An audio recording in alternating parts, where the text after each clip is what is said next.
যে আমরা ধরেন প্রাণ হিসেবে আমরা আমাদের স্বেচ্ছাসেবক দলের 24 ইউনিটের নেতৃবৃন্দ আমরা 1,73,000 টাকা পেয়েছি। 2,000 বিকাশ বাদ দিয়ে 1,71,000 আমরা জেলা বিএনপির কাছে ধন্যবাদ।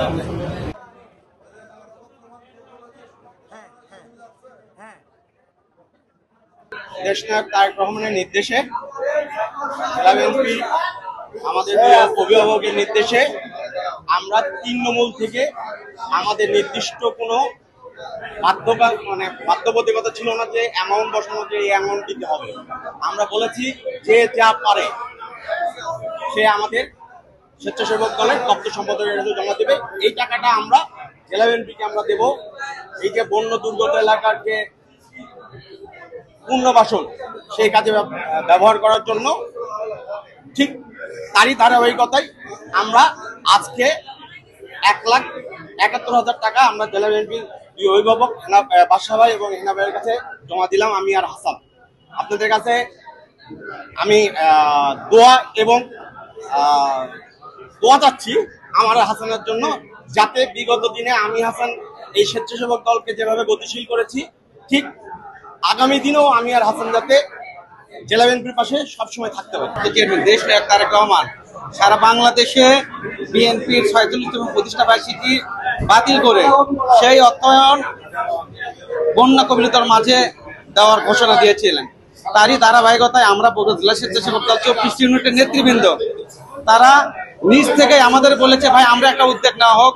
সেই উদ্যোগের বিনিময়ে 2 দিনের মধ্যে আপনারা জানেন ইতিমধ্যে 2 দিনের মধ্যে তারা 24টি ইউনিটের নেতৃবৃন্দ 1,71,000 টাকা আমাদের কাছে জমা দিয়েছেন। সেই টাকা শুভ এবং আমি হাসান সেই টাকা জেলা বিএনপির কাছে আমরা হস্তান্তর করলাম। বাংলাদেশের পূর্ব দক্ষিণাঞ্চল ফেনী, কুমিল্লা, নোয়াখালী এই একটা অঞ্চলে পার্শ্ববর্তী দেশের হঠাৎ করে তাদের বাঁধ পানি ছেড়ে দেয়, বাংলাদেশের আকস্মিক বন্যা হয়। সেই বন্যায় ভয়াবহ আঘাত ধারণ করে হাজার হাজার মানুষ এখানে ক্ষতিগ্রস্ত, লক্ষ লক্ষ মানুষ পানিবন্দী হয়ে যায়, মানবতার জীবন যাপন করে। এই অবস্থায় আমাদের বিএনপি ভারপ্রাপ্ত চেয়ারম্যান তারেক রহমানের নির্দেশে আমরা সারা বাংলাদেশের বিএনপির সমস্ত অঙ্গ সংগঠন, ছাত্রদল, যুবদল, স্বেচ্ছাসেবক সকল অঙ্গ সংগঠনের নেতৃবৃন্দের সভাপতি নির্দেশনা ছিল যে আমাদের গত 1 সেপ্টেম্বর পার্টির প্রতিষ্ঠা বার্ষিকী ছিল, সেই প্রতিষ্ঠা বার্ষিকী বাতিল করে দিয়ে প্রতিষ্ঠা বার্ষিকী ব্যয় এবং যার যার সামর্থ্য আছে সেই সামর্থ্য অনুযায়ী এই বন্যা দুর্গত মানুষের জন্য কল্যাণের জন্য তাদের এই রিলিফ ফান্ডের টাকা দেওয়ার আহ্বান জানায়। এই আহ্বানে আমার দলের সমস্ত অঙ্গ সংগঠনের নেতা, বিএনপি সহ সমস্ত অঙ্গ সংগঠনের নেতৃবৃন্দরা ব্যাপক সাড়া দিয়ে আমরা আমাদের সাধ্য অনুযায়ী এই বন্যাতে দুর্গত মানুষের আমাদের ভাই বোনদের পাশে দাঁড়ানোর জন্য আমরা টাকা এই রিলিফ ফান্ডে জমা দিচ্ছি।